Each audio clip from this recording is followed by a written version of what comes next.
Hello everyone, I am Adil sir once again. और हम अपने आगे की पढ़ाई में जो हम पहला चैप्टर पढ़ रहे हैं इलेक्ट्रिक चार्ज एंड फील्ड, उसमें एक कॉन्सेप्ट आपको देना है। वो कॉन्सेप्ट मैं आपको बस देता हूँ।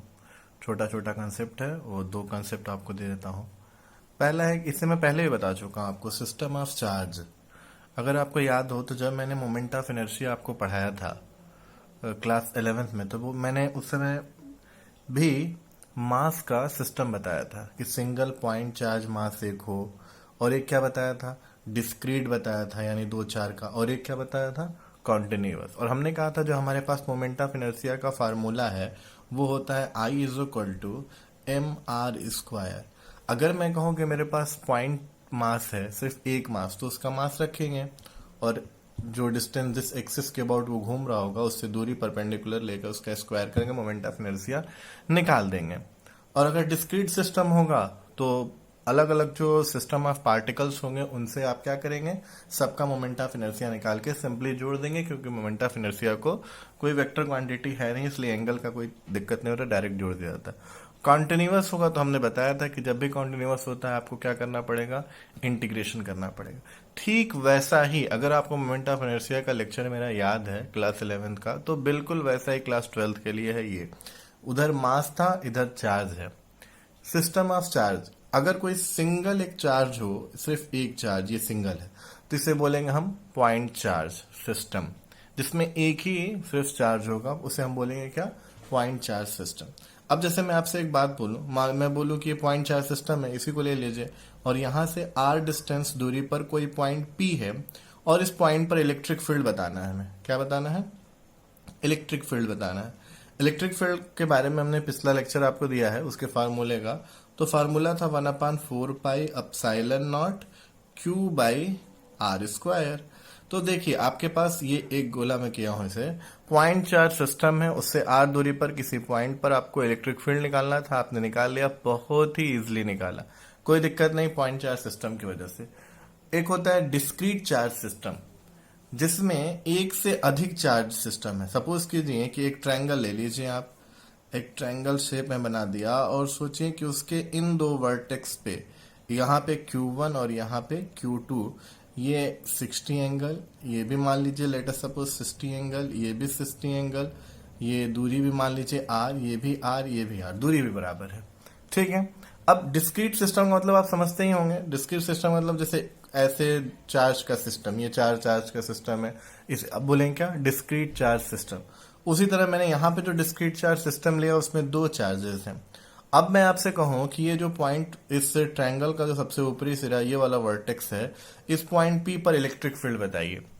अब देखिए आपने पॉइंट चार्ज का फॉर्मूला याद है, एक चार्ज की वजह से, यहाँ दो चार्ज है, तो कोई दिक्कत नहीं, आप एक चार्ज की वजह से निकालेंगे इलेक्ट्रिक फील्ड, और फिर दूसरे चार्ज की वजह से निकालेंगे इलेक्ट्रिक फील्ड, और उन दोनों को क्या करेंगे, जोड़ेंगे। जोड़ते समय ध्यान दें, इलेक्ट्रिक फील्ड वेक्टर क्वांटिटी है, तो जोड़ते समय कौन सा लॉ यूज किया जाएगा, वेक्टर अलजेब्रा। इलेक्ट्रिक फील्ड के हाँ, तो जोड़ते समय आपको वेक्टर क्वांटिटी है, इसलिए जो वेक्टर अलजेब्रा का फॉलो करना पड़ेगा। एक और बात बहुत इंपॉर्टेंट हमने आपको बताई थी, किसी भी पॉइंट पर इलेक्ट्रिक फील्ड का डायरेक्शन आप कैसे पता करेंगे, वहां पर आपको टेस्ट चार्ज सोचना है Q0, जिसका नेचर हमेशा कैसा होता है, पॉजिटिव। तो अब एक बात बताइए, ये चार्ज, इस चार्ज पे फोर्स किधर लगाएगा, ये भी पॉजिटिव ये भी पॉजिटिव, तो सीधे हमने बताया था कुलाम्स फोर्स जो होते हैं वो सेंट्रल फोर्सेस होते हैं, तो या तो इनसाइड या आउटसाइड ही लगेगा, इससे इधर। अब आप सोचिए इस पी पॉइंट पर एक बार इलेक्ट्रिक फील्ड इसकी वजह से निकालिए, दूसरी बार इसकी वजह से निकालिए, और उन दोनों को जोड़ना भी है, तो दोनों इलेक्ट्रिक फील्ड, ये मान लीजिए E1 ये E2, दोनों इलेक्ट्रिक फील्ड के बीच का जो एंगल है वो कितना होगा, 60 डिग्री। अब दो वेक्टर क्वांटिटी है, उन दोनों को जोड़ना है, उनके बीच का एंगल जो है 60 डिग्री है, तो जोड़ना बहुत इजी है, आपको तो पता ही है फार्मूला। मैग्नीट्यूड की सिर्फ मैं बात करूं तो R इज इक्वल टू, आप लिख सकते हैं E1 square plus E2 square plus 2E1 E2 cos theta, यहाँ पे थीटा की वैल्यू 60। डिस्क्रीट सिस्टम में जरूरी नहीं कि दो ही चार्ज सिस्टम हो, चार चार भी हो सकते हैं, ये चारों चार्ज सिस्टम हो गए। एक आपने ये ले लिया, चार सिस्टम हो गए, Q1 Q2 Q3 Q4, आपको सपोज कीजिए सेंटर पे दिया है, क्या करना पड़ेगा, पहले से निकालिए, दूसरे से निकालिए, उन दोनों को वेक्टरली जोड़िए, फिर तीसरा निकालिए, फिर उन दोनों को वेक्टरली जोड़िए, चौथा जोड़िए। या हो सकता है ट्रिक से, जैसा कि मैंने पिछला एक सवाल बताया था, कैंसिल आउट हो रहा हो, जो भी आप ट्रिक लगा के, तो इसे कहते हैं discrete system. Continuous charge system का मतलब कोई बॉडी होगी। अब कोई बॉडी होगी जिस पर आपका जो है, ये सरफेस एरिया ही ले लीजिए, अब इस पे चार्ज होगा। अब इनफाइनाइट चार्ज है, हमें भी पता नहीं, जैसे हम एक किताब ही ले लें, किताब के अपर सरफेस को चार्ज कर दे, बुक नहीं, मान लीजिए आप एक रॉड ले ले शीशे की, और उसे आप चार्ज कर दे, तो अगर आपने उसे चार्ज कर दिया तो अब आप कितना चार्ज है, तो वो बहुत सारे चार्ज है, वो तो कॉन्टिन्यूअस चार्ज सिस्टम है। उसकी वजह से आपको इलेक्ट्रिक फील्ड कहीं निकालना पड़ेगा, तो वो इलेक्ट्रिक फील्ड आपको इंटीग्रेशन की मदद से निकालना पड़ेगा। तो अगर कॉन्टिन्यूअस चार्ज सिस्टम होगा तो आपको क्या करना पड़ेगा, इंटीग्रेशन, और उसके लिए अभी मैं नहीं बता रहा हूं, जब ऐसा सवाल आएगा तो मैं बताऊंगा। ठीक है, एक टॉपिक इसमें और, अब कॉन्टिन्यूअस चार्ज सिस्टम में भी 3 तरीके की पॉसिबिलिटी होती है, उन तीनों को आप देखिए। कॉन्टिन्यूअस चार्ज सिस्टम में भी 3 तरीके का, एक होगा कॉन्टिन्यूअस चार्ज सिस्टम में लीनियर चार्ज डिस्ट्रीब्यूशन, बहुत इजी है, सिंपली एकदम 2 मिनट में आप सुन लीजिए इसे। Surface charge density, surface charge distribution, volume charge distribution. अगर एक वायर की तरह कोई चीज हो, उस पर बहुत सारी चार्ज रखी हो, तो कॉन्टिन्यूअस सिस्टम तो है ही, वो भी किस तरह का, लीनियर चार्ज डिस्ट्रीब्यूशन है। और अगर कोई प्लेटें हो, कोई शीट हो, उस पर चार्ज रखा हो तो सरफेस चार्ज डिस्ट्रीब्यूशन है। और अगर कोई बॉक्स वगैरह हो, कोई वॉल्यूम हो, उस पर चार्ज रखा हो तो वॉल्यूम चार्ज डिस्ट्रीब्यूशन है। अब एक और टर्मिनोलॉजी इसी के साथ समझ लीजिए, इसका इस्तेमाल आगे चल के होगा, फिलहाल अभी नहीं होगा, लेकिन फिर भी अगर मैं बोलूं कि इसकी लेंथ L है, ठीक है, और इस पे जो टोटल चार्ज रखा गया है वो Q है, तो एक हो गया लीनियर चार्ज डेंसिटी, जिसका नोटेशन है लेमडा। तो lambda is equal to Q/L होता है, लीनियर चार्ज, इसे हम बोलते हैं डेंसिटी।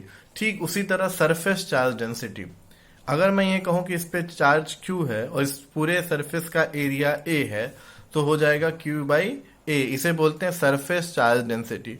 जरूरी नहीं कि जो सरफेस है हमारा वो रेक्टेंगुलर हो, सर्कुलर भी हो सकता है, जिस भी शेप का हो उसका एरिया लिखना पड़ेगा। ठीक वैसे ही एक होता है टर्म आपका वॉल्यूम चार्ज डेंसिटी।